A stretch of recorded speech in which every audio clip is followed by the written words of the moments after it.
आपने बहुत कुछ ट्राई कर लिया है लेकिन आपका वेट लॉस नहीं हो रहा है।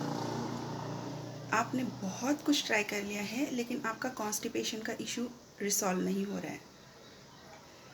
तो जानते हैं कि कॉन्स्टिपेशन आखिर है क्या।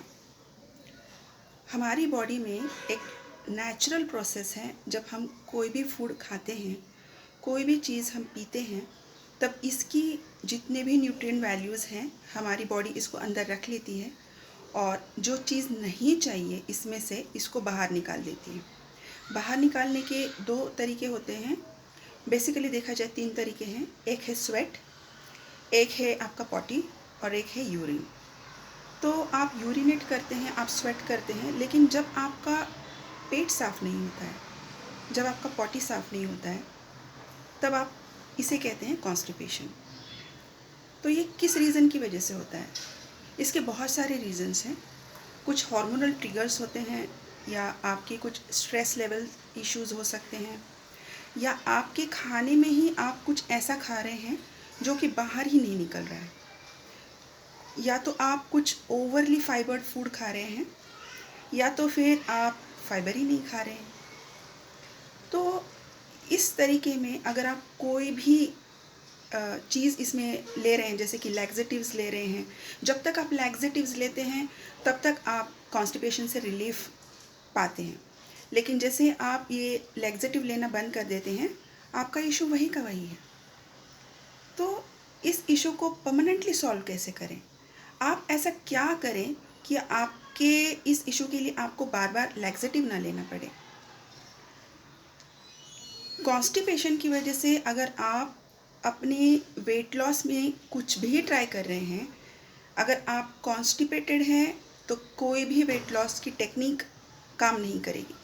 आपका वेट लॉस नहीं हो सकता है, और ऊपर से कॉन्स्टिपेशन का इशू वही का वही रहता है। इससे आपको बहुत सारे साइड इफ़ेक्ट्स हो सकते हैं। जैसे आपकी स्किन ख़राब हो सकती है, आपको पिंपल्स आ सकते हैं, आपकी स्किन डार्क और डल दिख सकती है, आपकी स्लीपलेस नाइट्स हो सकती हैं, आपको नींद अच्छे से नहीं आ रही है, आप जितना भी पानी पी रहे हैं यूरिन से बाहर निकल रहा है लेकिन आपका कॉन्स्टिपेशन सॉल्व नहीं हो रहा है। और बहुत ज़्यादा पानी पीने की वजह से आपको भूख कम लग रही है, और भूख कम लग रही है इसके लिए आप इतना सा ही थोड़ा सा खाना खा रहे हैं जिसमें कि आपको लग रहा है कि आपका पेट भर चुका है, और उस थोड़े से खाने में आपको वही चीज़ें दिखती हैं जो बहुत अट्रैक्टिव है, जिसमें कि हो सकता है कि ज़्यादा फाइबर ना हो, या फिर आप कॉन्स्टिपेशन को ध्यान में रख के सिर्फ वही चीज़ें खा रहे हो जिसमें ज़्यादा फाइबर हो, जैसे कि ओट्स है, जैसे कि ज्वार रोटी है। तो आप रोटी ज़्यादा खा रहे हैं, और उसको आगे मूव करने के लिए जो बेसिक चीज़ है, जैसे कि रोटी है, जैसे कि ऑयल है, जैसे कि घी है, इसको नहीं खा रहे हैं। आपको डर लग रहा है कि शायद ये खाने से आप मोटे हो जाएंगे, तो फिर आपका वेट लॉस तो और भी नहीं होगा। लेकिन अगर आप कॉन्स्टिपेटेड हैं तो आपका वेट लॉस ऐसे भी नहीं होगा। तो सबसे पहले हम जानेंगे कि हम कॉन्स्टिपेशन का इशू रिजॉल्व कैसे करें। तो कॉन्स्टिपेशन का इशू रिजॉल्व करने के लिए आप अपने खाने में लंच टाइम के टाइम आप रायता ऐड कर सकते हैं।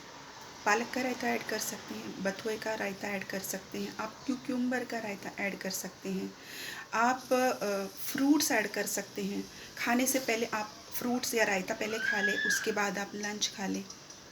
अगर आप बहुत सारे सप्लीमेंट्स ट्राई कर चुके हैं और अगर रायता भी आपने ट्राई कर लिया है लेकिन फिर भी आपका कॉन्स्टिपेशन का इशू रिसॉल्व नहीं हो रहा है, तो आप चीकू अपने डाइट में ऐड कीजिए। आप रोज़ 2 चीकू खाइए, बिना सोचे कि आपका वेट गेन होगा। सबसे पहले आपको अगर वेट लॉस करना है तो आपको कॉन्स्टिपेशन का इशू रिसॉल्व करना पड़ेगा, और इसके लिए आपको सबसे पहले अपनी डाइट में चीकू ऐड करने हैं। रोज़ 2 चीकू आप खाइए और अपनी इस कॉन्स्टिपेशन के इशू को नेचुरली रिसॉल्व कीजिए। चीकू एक नेचुरल लैक्सेटिव है, जिसमें कोई सप्लीमेंट नहीं है, जिसमें कोई प्रिजर्वेटिव में नहीं है, जिसमें कोई साइड इफ़ेक्ट नहीं है। हाँ, इसमें शुगर कंटेंट ज़्यादा है, जो अगर आपका कॉन्स्टिपेशन का इशू अगर रिसॉल्व होता है तो हम इसकी शुगर कंटेंट को नेचुरली कम कर सकते हैं अपनी डाइट को बैलेंस करके। इसके कॉम्बिनेशन में एक हेल्दी डाइट ऐड करके अपनी डाइट को एक डिसिप्लिन डाइट बना के, एक हेल्दी डाइट बना के हम इस इशू को आसानी से रिसॉल्व कर सकते हैं। तो सबसे पहले जानिए अपनी रूट कॉज को, जिससे कि आपका वेट स्टक है। और अगर वो है कॉन्स्टिपेशन, तो चीकू को ज़रूर ऐड कीजिए। इसी के जैसे बहुत सारी इन्फॉर्मेटिव वीडियोस के लिए आप मेरे वीडियो को और मेरे चैनल को लाइक कीजिए, शेयर कीजिए, सब्सक्राइब कीजिए और बेल आइकन को ज़रूर प्रेस कीजिए, ताकि मेरी वीडियोस की नोटिफिकेशन सबसे पहले आपको मिले। मैं हेल्दी वर्ल्ड डाइट मिशन में इसी के जैसी बहुत सारी इन्फॉर्मेशन लेकर आई हूँ। हेल्दी वर्ल्ड डाइट मिशन बनाया ही इसीलिए है ताकि आपके रोज़ के खाने के बेनिफिट आपको समझे और आप इसे अच्छे तरीके से खाएं। Healthy world diet mission join कीजिए। डाइट, काउंसलिंग और हीलिंग टेक्निक्स को अपनाकर अपना लाइफ हेल्दी लाइफ बनाइए। अगली वीडियो तक के लिए टेक केयर, बाय बाय।